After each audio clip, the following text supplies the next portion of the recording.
All right, guys. 1993 C3500 with a 7.4 liter 454. I installed the Holley Sniper EFI standalone computer for the 4L80E. Went through a lot of videos and a lot of wiring diagrams and just run through so many things to find dead ends to just finally break down in trial and error and figure it all out. So the 4L80E is not like the 4L60E. The 4L60E, in the trucks with 4L60E, there will be a wire coming out of a four blade plug back in here that went to your original distributor, and it'll be purple with a white stripe, and that's your RPM signal to make your transmission shift on a 4L60E. The 4L80E trucks does not have that. It has a blue wire with a white stripe, and either this ECM that bank has went to ground, and I wasn't going to throw a $200 ECM on it just to figure out when I could just throw this $1,000 computer setup on it and just control it and be able to control my shift points. I wasn't going to trial and error past that point, but from everything I can figure out, that this wire all the way down is blue with a white stripe, not purple with a white stripe. The 4L80E will not shift and control with just putting a RPM signal wire to it, because RPM signal off the HEI distributor killed the truck every time I tried to hook it up. So I chose to go with this Holley Sniper EFI standalone computer. Works great. Highly recommend it. I like a lot of the features in it. I can control all my shift points.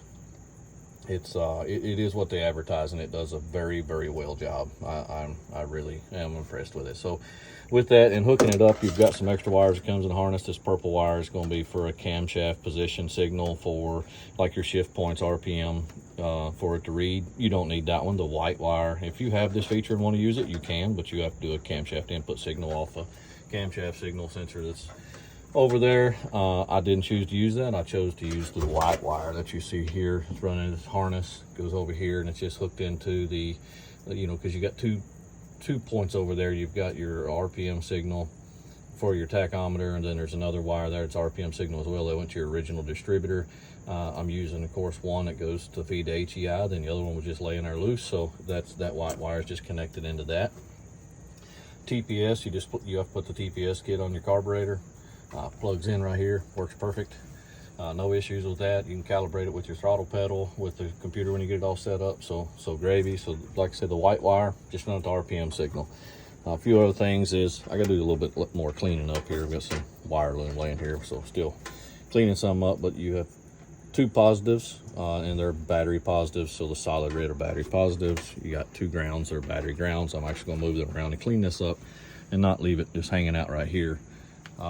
So when I chose this side of the truck because it's closer to the battery, I wouldn't have to run wires so far across the firewall. Your transmission plugs on 4L80E are on the other side of the transmission, but there's plenty of harness to reach from this side, go down over around the back and go across the top of the transmission and plug that up. And it's just a cleaner install up here because you're not over here around all this and having to run everything across the firewall, because everything that you got to catch off this computer, your batteries on this side of the truck, and then everything else right here. TPS is right here. Everything you need on this side. So the best place that I found to run through your antenna goes through a boot right here in the firewall. You can push it to the side, or you can just put you another hole through that grommet large enough to take these wires in. You got a few wires that's got to go in. So with this, like I said, the white wire is your tack wire, blue wire is your Speedo wire. I couldn't find anything on Holley or any forum or any YouTube video to where to hook this up. I just went through wiring diagrams and finally figured out where the speed buffer was. It's in here. I'll show you in a second behind the cab or behind the glove box, and where to hook everything up. So you've got two red wires with a white stripe. Both of these are just 12-volt switch wires. So just switch to power. Once you hook these two up, positive, negative, everything else run in the cab, and I'll show you where I've put everything. I've got a little more cleaning up to do in here too. Speedo wire. So never could figure out anything. There's a lot of controversy. Everybody says that it has to run through this buffer or tap your harness on your VSS. Do not tap your harness on your VSS. This computer in this truck is not smart at all. You're an OE1 truck. If you come right to this speed buffer, your ECM's right here behind your glove box. Speed buffer is this white box laying right here. If you'll come to it and there's a blue wire in the top of the harness right there, just cut that and then run your blue with a white stripe from your Holley sniper computer right in here.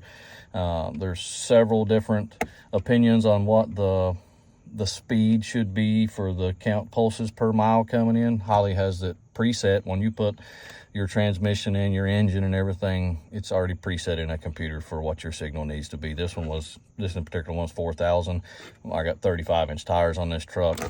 As you can see, with that, my speedometer was off from 8 mile an hour to 15 mile an hour, just according to how fast I was going. This solved calibrated speedometer, factory speedometer works perfectly. I know I don't care much for these connectors either, but that's what I had on hand at the time. But so I just piggied power source. There's a harness coming right here. It goes through the ECM and all. There's a switched power. There's red wire in here. There's a switched power. So once you put the glove box in, all this is hid. You won't see any of this anyway. This is the wire that goes over to feed the computer. I'm gonna flip a switch on real quick.